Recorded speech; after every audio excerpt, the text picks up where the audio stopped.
You'd be hard-pressed to find an area of our current cultural milieu where Christianity is more countercultural than its view of marriage and sex. Let's look at the news.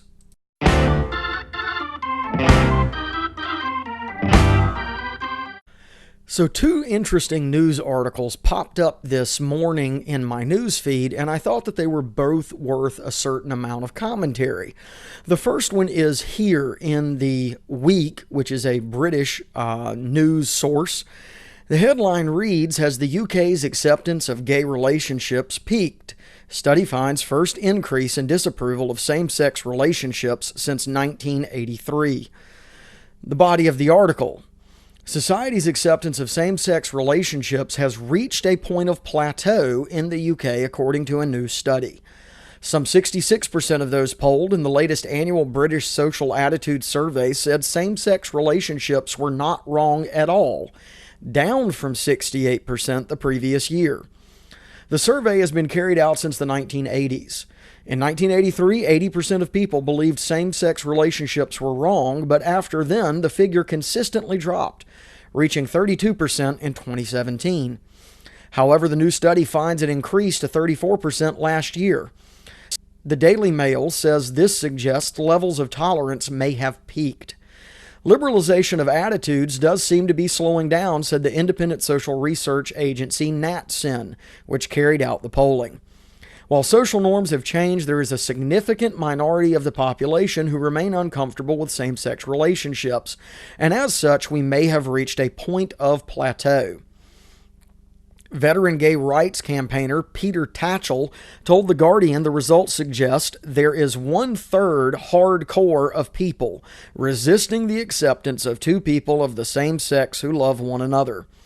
He added, the question is whether these people translate their views into support for political movements that want to roll back the gains of the LGBT community. Hannah Taylor of the LGBT Consortium told Sky News she fears that in the post-Brexit climate, some people have become more emboldened to express their prejudices. Pink News notes that the opposition to same-sex relationships has become a focal point in some parts of the UK over the past year, with a wave of protests against LGBT plus inclusive education outside schools in Birmingham and other cities. Stonewall's Laura Russell told the website it was crucial for attitudes to change because, quote, many LGBT people still don't feel safe in Britain, end quote. Far too many experience hate crime, discrimination, and abuse in their day-to-day lives, she said. Ciaran Kelly, the deputy director of the non-denominational Christian Institute, said there had been increasing pressure on people who are happy to tolerate sexual relations between adults of the same sex to endorse or celebrate it. He added, we saw that with the case of the bakery in Northern Ireland, where the bakers were under pressure not just to be tolerant of homosexuality, but to endorse it by supplying a cake with a slogan supporting same-sex marriage. The survey, which covers other social issues, found that 74% said premarital sexual relations were not wrong at all, down from 75% the previous 2 years. Well, that's an interesting article for a number of reasons.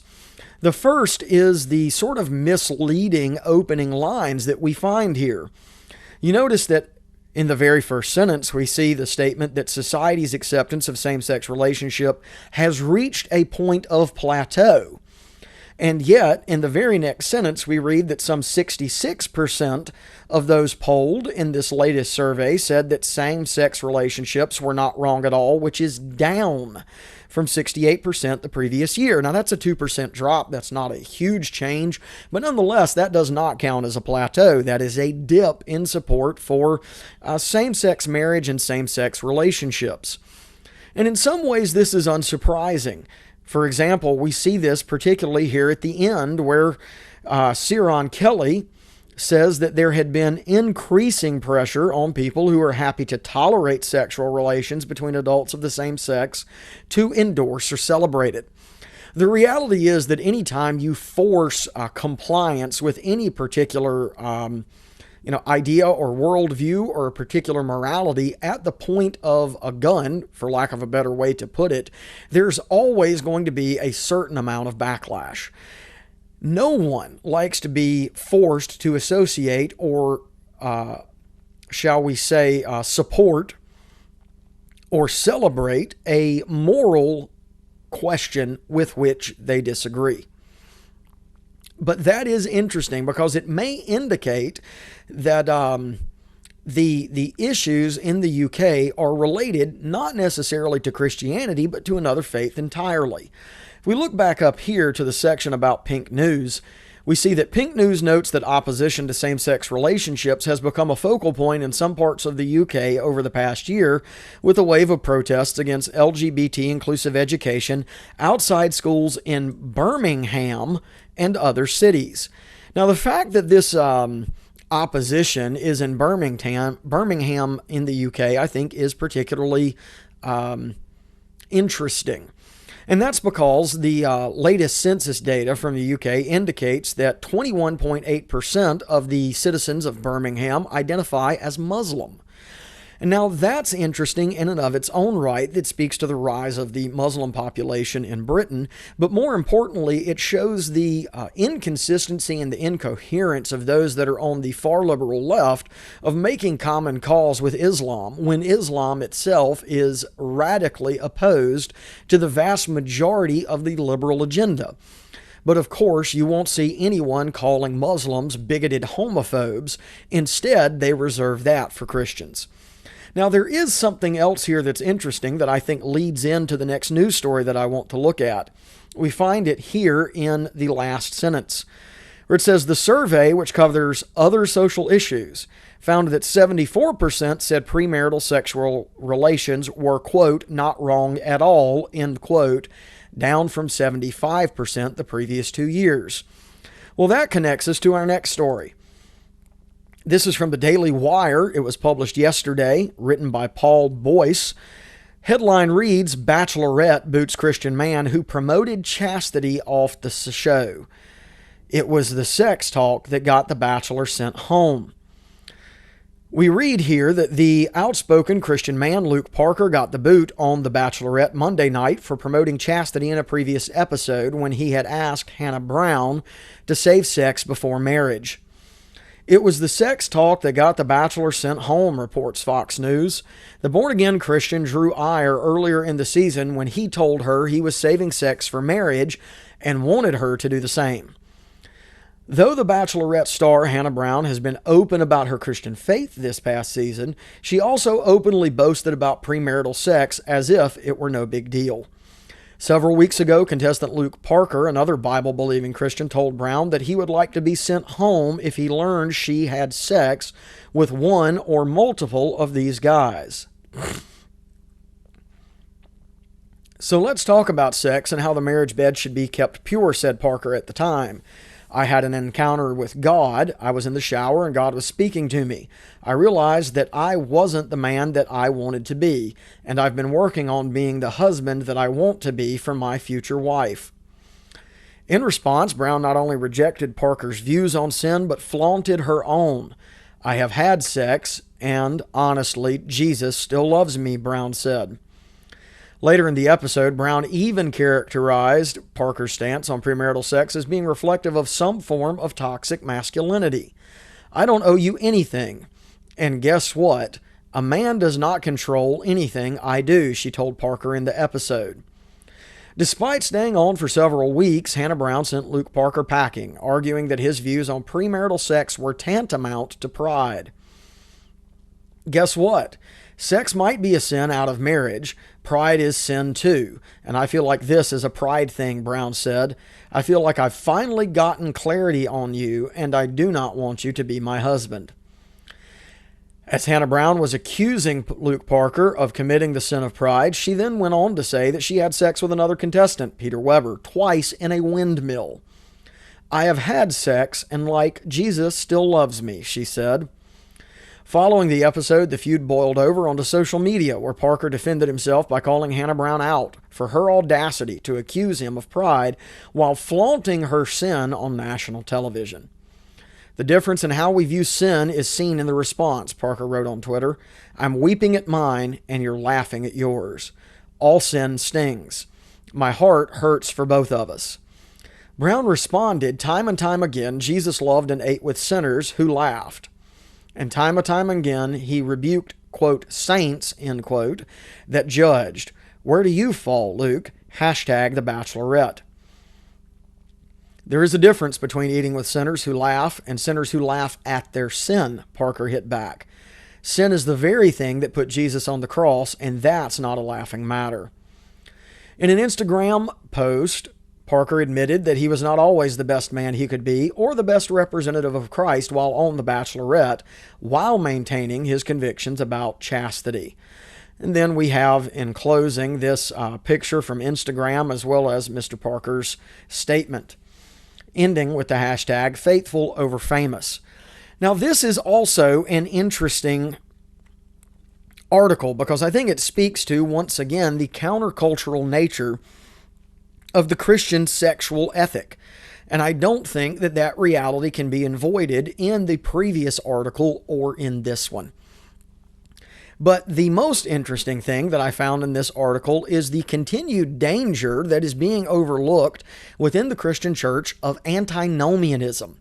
And so antinomianism is a popular position historically that was held in the immediate aftermath of the Protestant Reformation by those whom Luther opposed. It was also part of the history within the Reformed churches that there were certain folks that were arguing for an antinomian position. And so antinomianism, quite literally, would mean against law.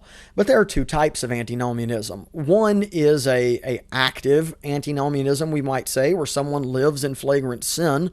And the other is a theoretical or intellectual antinomianism. And we can see that in various books that were written in the Puritan period and more recently by some well-known Christian pastors. Tully and Chividian comes to mind. But with that being said, I do want to point out that this is a clear-cut case of antinomianism. And if we want to see that, we only have to look at the seventh commandment, which forbids adultery. But one of the hermeneutical rules for examining the commandments is that whatever is forbidden, there is also a contrary duty that is required. And so, for example, the Westminster Larger Catechism, in its exposition of the seventh commandment, says this. Question 138. What are the duties required in the seventh commandment? The duties required in the seventh commandment are chastity in body, mind, affections, words, and behavior, and the preservation of it in ourselves and others, watchfulness over the eyes and all the senses, temperance, keeping of chaste company, modesty in apparel, marriage by those that have not the gift of continency, conjugal love, and cohabitation, diligent labor in our callings, shunning all occasions of uncleanness, and resisting temptations thereunto. But it also tells us what sins are forbidden in the commandment. Question 139 says, what are the sins forbidden in the seventh commandment? The answer: the sins forbidden in the seventh commandment, besides the neglect of the duties required, are adultery, fornication, rape, incest, sodomy, and all unnatural lusts, all unclean imaginations, thoughts, purposes, and affections, all corrupt or filthy communications, or listening thereunto, wanton looks, impudent or light behavior, immodest apparel, prohibiting lawful and dispensing with unlawful marriages, allowing, tolerating, keeping of brothels, and resorting to them, entangling vows of single life, undue delay of marriage, having more wives or husbands than one at the same time, unjust divorce or desertion, idleness, gluttony, drunkenness, unchaste company, lascivious songs, books, or pictures, dancings, stage plays, and all other provocations to or acts of uncleanness, either in ourselves or others. So it's worth pointing out that Mr. Parker was simply trying to encourage someone who calls herself a fellow believer in the Lord Jesus Christ to walk in obedience to God's command in the seventh commandment. And so, despite the fact that he is catching a certain amount of flack for this, certainly on social media, he is to be commended for his stand, though I would argue that he behaved foolishly by choosing to partake in The Bachelorette to begin with.